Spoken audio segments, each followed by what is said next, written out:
Hello and welcome back to my channel. Today I will be reading and processing not one but three poems from Rilke's Book of Hours, Love Poems to God. If you saw my first episode breaking down a poem from this book, um, you will have already a little bit of an intro into the historical context of this book, where Rilke was in his life when he wrote it, and some of the core themes that are explored throughout this book, and now particularly in these poems that I'm going to be looking at. So just a little refresher, this book was written by the one and only Rilke, um, in the years of, ooh, I don't want to get this wrong, so I'm not going to put a specific date, but early 1900s. I think 1901. I think it was written between 1899 and I believe 1901, and then it was published in 1905. So Rilke would have been in his early 20s when he wrote this.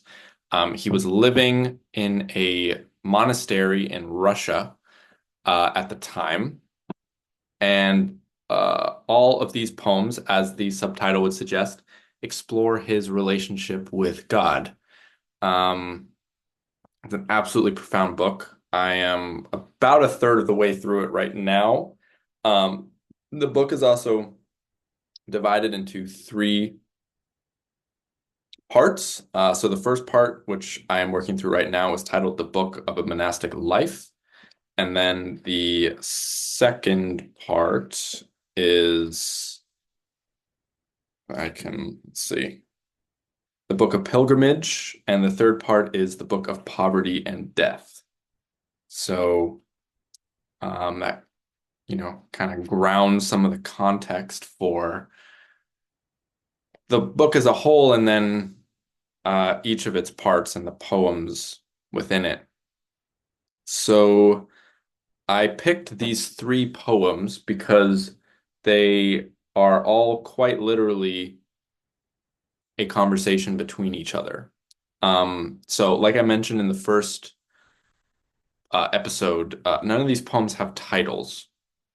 But these three poems, before the poem starts, has in parentheses in italics, voice of a younger brother.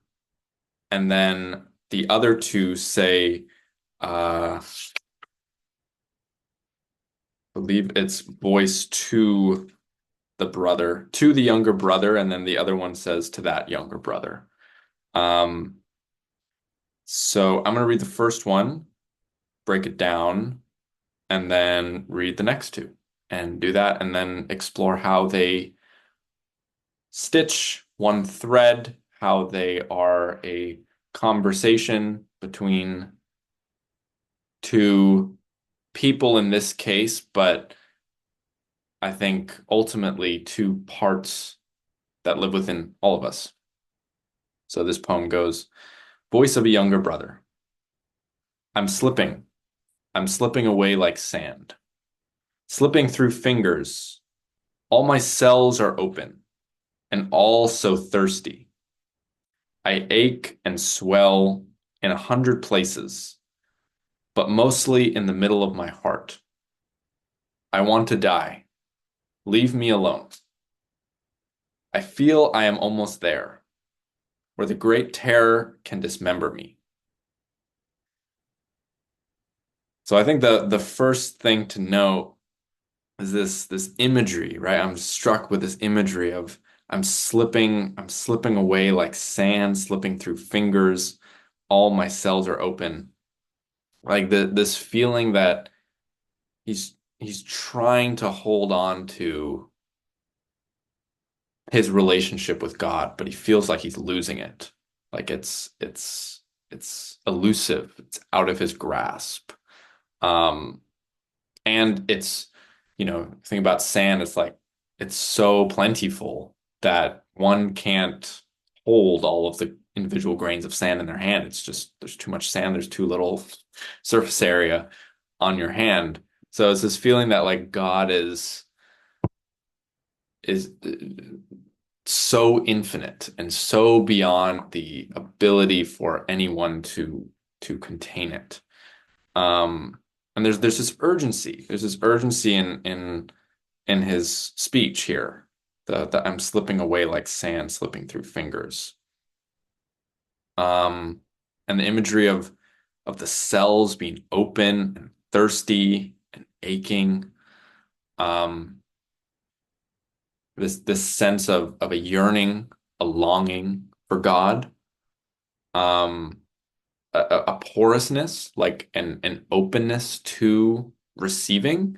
So this doesn't read as someone who is losing God and is despondent about it, is in despair, is angry or resentful about it. It reads as someone who feels God slipping through their fingers, but so desperately wants to hold on to it, which is a really tragic feeling.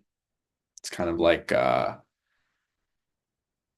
loved one that's dying and you wanting to savor every last moment with them and knowing at any moment they could pass on, they could leave. I want to die. Leave me alone.